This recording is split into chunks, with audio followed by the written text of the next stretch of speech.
difficile riuscire a prendere un testo poetico, noi facciamo canzoni, ma prendere un testo poetico e provare a musicarlo non sempre dà i risultati che si vorrebbero.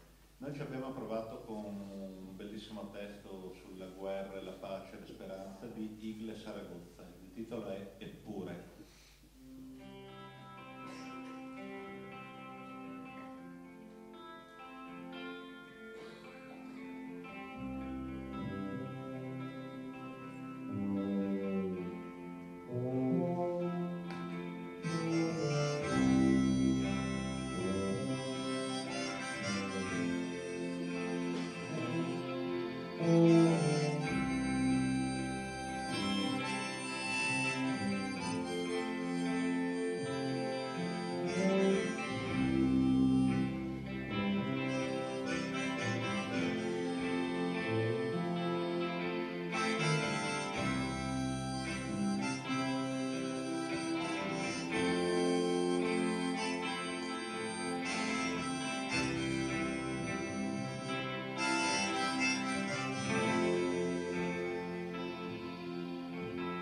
Visto il campo e fuoco dietro le case di chiesa, i morti nelle strade senza asfalto, i cani a mangiarli, e ho visto l'orrore del sangue e ho sentito urla di pianto di mille bambini,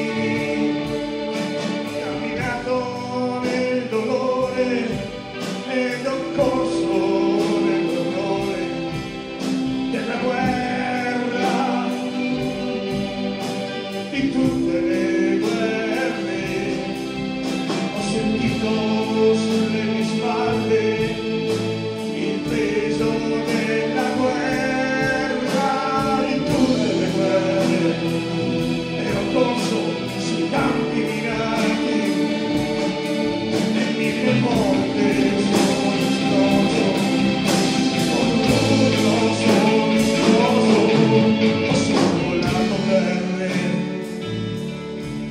senza più città. Ho visto centinaia di bombe cadere,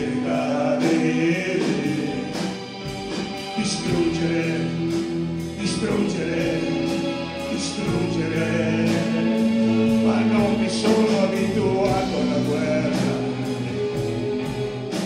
e ancora piango